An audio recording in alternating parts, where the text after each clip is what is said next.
Overhyped, overpriced, and underwhelming. That's how gamers describe disaster like The Lord of the Rings Gollum, where a public AI written apology only made things worse. Or Google Stadia, which promised to change gaming forever, but left players stranded. But which mistake actually cost the studio $800 million? And how does a game end up buried in the desert? Literally. Hey, I'm Matt from TGM, and today we're counting down the moment when legendary developers made decisions so disastrous they changed the industry. From infamous landfill stories to games that tanked entire platforms, these failures didn't just disappoint fans, they forced studios to rethink everything about how games are made. Let's start with a company that once defined gaming itself. Atari's story is a classic example of how a company at the top can lose its way. In the late 1970s and early 1980s, Atari was everywhere. The Atari 2600 wasn't just a hit, it was the console that made video games a mainstream hobby. Kids wanted it, stores couldn't keep it on shelves, and Atari seems unbeatable. But being the first to do something big doesn't mean you'll always stay ahead. Sometimes the drive to keep winning leads to shortcuts. Things started to unravel with the launch of the Atari 5200 in 1982.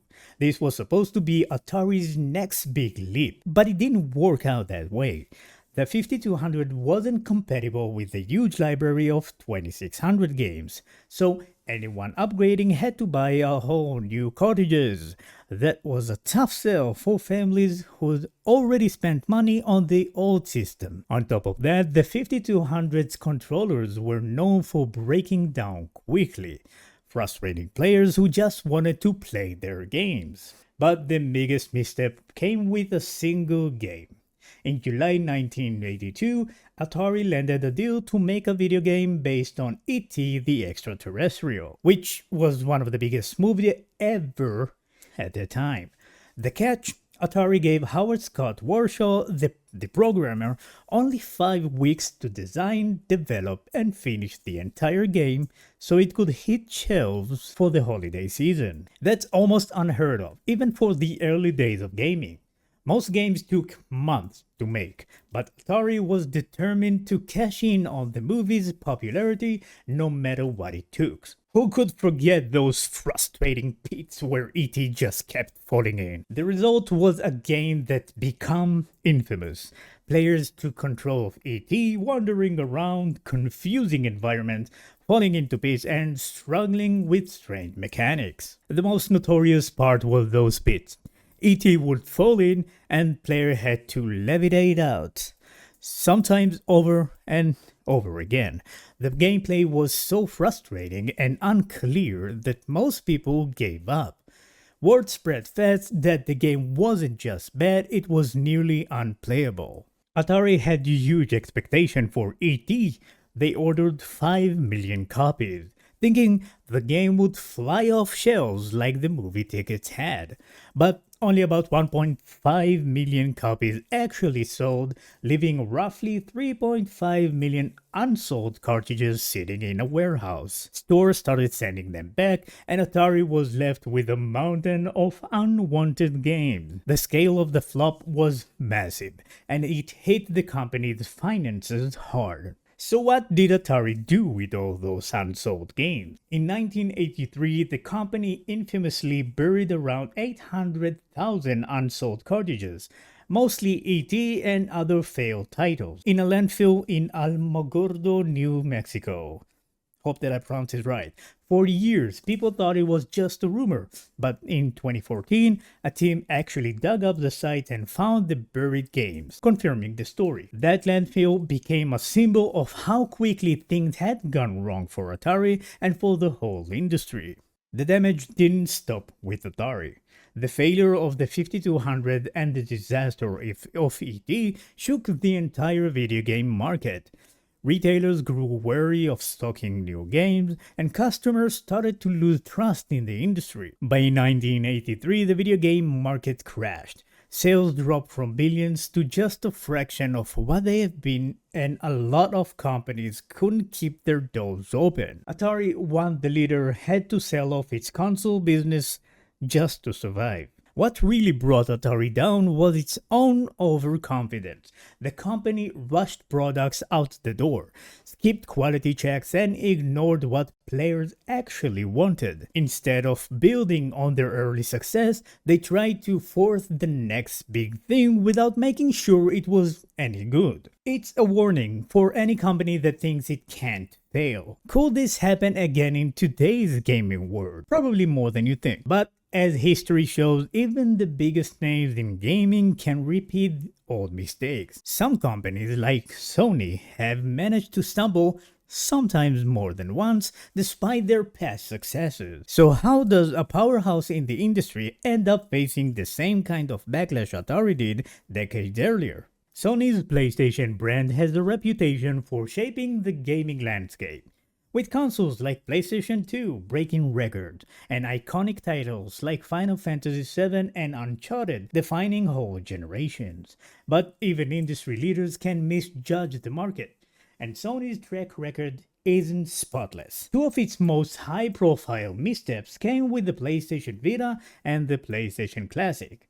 Both launched with high expectation, only to end up as cautionary tales. The PlayStation Vita arrived in Japan in 2011 and hit the rest of the world in 2012.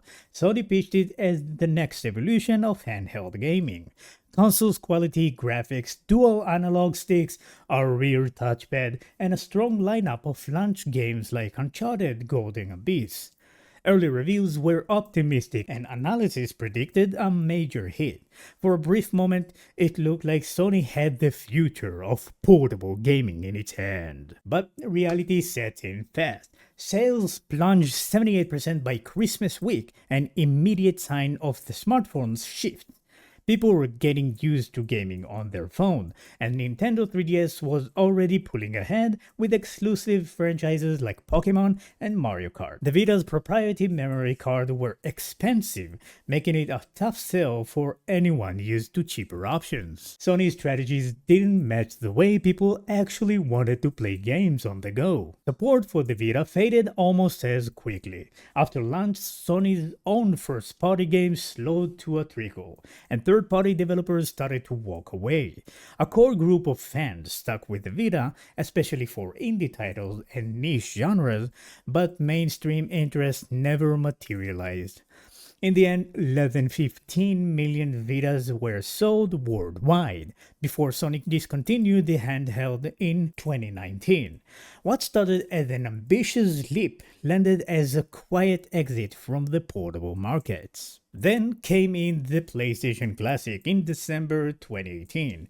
Sony's answer to the retro craze sparked by Nintendo NES and SNES Classic editions. The idea was simple: a mini version of the original PlayStation, preloaded with 20 classic games, all for $99. On paper, it should have been a nostalgic slam dunk. But the execution missed the mark. The emulation quality was noticeably rough, especially compared to Nintendo's polished retro consoles. Some games ran as PAL versions, meaning they played at a slower frame rate than the original NTSC releases, so even familiar titles felt off. The game selection itself was another head-scratcher. While a few big names like Final Fantasy VII and Metal Gear Solid made the cut, plenty of fan favorites, Crash Bandicoot, Gran Turismo, were nowhere to be found. The lineup leaned heavily on early PlayStation games, leaving out much of what made the original console iconic. The market responded fast and harshly. Within weeks, the PlayStation Classic's price dropped from $99 to $59, and by April 2019, it was selling for a little as $30. The rapid price cut made it clear fans weren't buying what Sony was selling, and the microconsole quickly became an afterthought. Two bold experiments, two big misses. Sony's gaming giants can stumble too. Sometimes even a familiar name and a strong legacy aren't enough to guarantee success when the market is moving in a new direction. What would you have done differently if you ran Sony? Let me know in the comments. But what happens when a company with deep pockets and big ideas try to append how games are played altogether? The next story asks if cloud gaming could really replace traditional consoles, or if it was doomed before it even started. Google Stadia was pitched as a game changer when it launched in November 2019. Backed by Google's massive data centers, Stadia promised to let you play blockbuster games instantly on nearly any device. No console or high-end PC required. All you needed was a browser, a Chromecast, or a phone.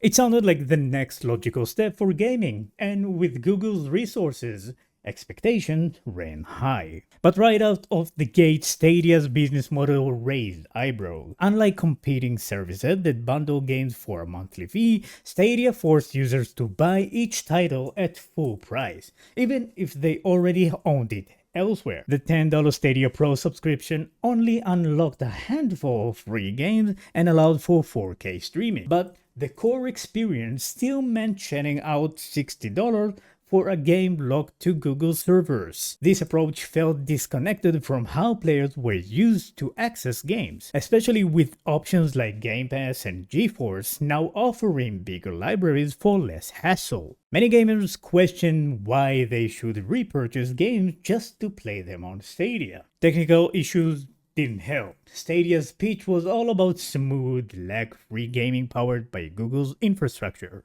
In reality, even players with premium internet connections ran into high latency and inconsistent performance. Fast-paced games felt sluggish, and a momentary dip in connection could turn crisp graphics into blurry mess. The promise of seamless streaming was rarely met, and for many the experience just didn't compare to playing on a console or a PC. Content was another stumbling block. Stadia launches without any must-have exclusive, no killer app you couldn't get elsewhere. Most of the launch lineup consisted of third-party games that were already available, often cheaper and with better performance on other platforms. Google announced an in-house studio, Stadia Games and Entertainment, to develop original titles, but shut it down in early 2021. With their in-house studio shuttered in early 2021, Google signaled they weren't in gaming for the long haul. The response from gamers and critics was harsh. Reviewers slammed Stadia for its confusing pricing, technical hiccups, and lack of compelling content. The initial excitement faded quickly, replaced by skepticism and frustration. Even early adopters who liked the idea found the reality underwhelming. Stadia just didn't deliver on its big promises. When Google announced in September 2022 that Stadia would be shutting down, few people were surprised. The service officially went offline in January 2023, ending just over 3 years after launch. Google cited a lack of user traction, and while they promised to use Stadia's technology in other areas, the message was clear. Breaking into gaming takes more than tech and money. Players expect value, a strong game library, and real commitment to the platform. Stadia's failures also left some developers in a tough spot. Studios who had partnered with Stadia or created exclusive titles suddenly faced an uncertain future, scrambling to move their games elsewhere or recoup their investment. It highlighted the risk of betting on an unproven platform, especially one backed by a company known for abandoning projects that don't take off fast. The fallout from Stadia's collapse didn't just affect Google or its partners. It made gamers everywhere more skeptical about cloud gaming in general. Any new service promising to revolutionize how we play games now faces extra scrutiny, thanks, in part, to Stadia's short lifespan and loud exit. Would you trust cloud gaming after Stadia's crash? Let me know in the comments. Not every disappointment in gaming comes from ambitious new technology though. Sometimes even a beloved franchise and a big-name license aren't enough to save a game from disaster. When a studio gets the chance to work with a legendary franchise like The Lord of the Rings, expectations are always sky high. That exactly what happened with The Lord of the Rings Gollum, a game that promised to let players experience Middle-earth through the eyes of one of its most complicated characters. From the start, the idea sounded ambitious. Gollum's split personality and the deep lore of Tolkien's world seemed like the perfect ingredients for a unique adventure. But as anticipation built, so did the pressure to deliver something worthy of the name. The project landed with Daedalic Entertainment, a studio better known for narrative-driven adventure games than big-budget action titles. Taking on Gollum was a huge leap for them, especially as they moved to the Unreal Engine for development. According to reports, the team struggled to adapt to the new technology, and it showed as soon as the game hit players' hands. Widespread glitches and performance dips become the norm across all platforms.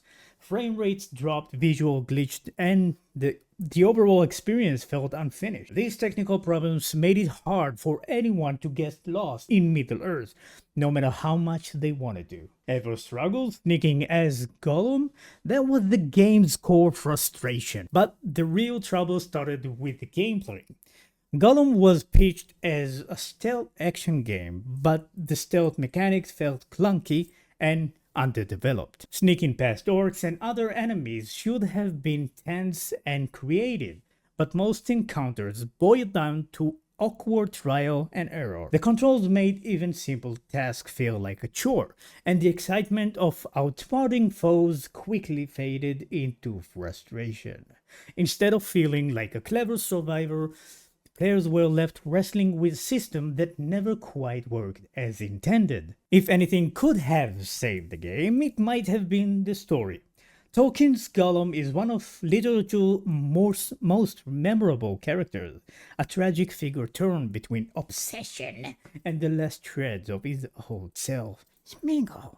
The game had a chance to dig into the inner conflict and offer something new for fans of the series. Instead, the narrative felt bland and disconnected from the source material. Gollum's personality came off as inconsistent, and the plot meandered without any real momentum. For a game built on such a rich foundation, it was a letdown to see the story fail to capture what makes the character and the world so compelling. After launch, things only got worse. Daedalic Entertainment issued a public apology, acknowledging the game's technical and gameplay flaws. The apology itself was criticized for sounding generic and insincere, and rumors even circulated that it had been written by AI, though this was never confirmed. Rather than rebuilding trust, the statement just fueled more frustration among players who felt let down by the whole experience. Gollum's failures didn't just hurt the game's reputation, it changed the course of the studio itself. Not long after the disastrous release, Daedalic announced it would stop developing games altogether and focus solely on publishing. For a company that was once respected for its adventure titles, this was a major shift, one that showed just how high the stakes can be when working with a beloved IP. This wasn't an isolated incident either. Gollum's launch fit into a wider trend of overhyped project that fails to deliver. Babylon's Fall and Suicide Squad Kill the Justice League both arrived with huge marketing pushes only to disappoint players and critics once the games were actually released. In each case, the gap between what was promised and what was delivered left fans frustrated and wary of believing the next wave of game trailers. The fallout from Gollum's launch is a reminder that even a famous name and a loyal fanbase can't make up for poor execution. The technical problems, clunky gameplay, and weak story all combine to turn a dream project into a cautionary tale. Studios chasing big ambitions without the right tools or experience risk more than just bad reviews.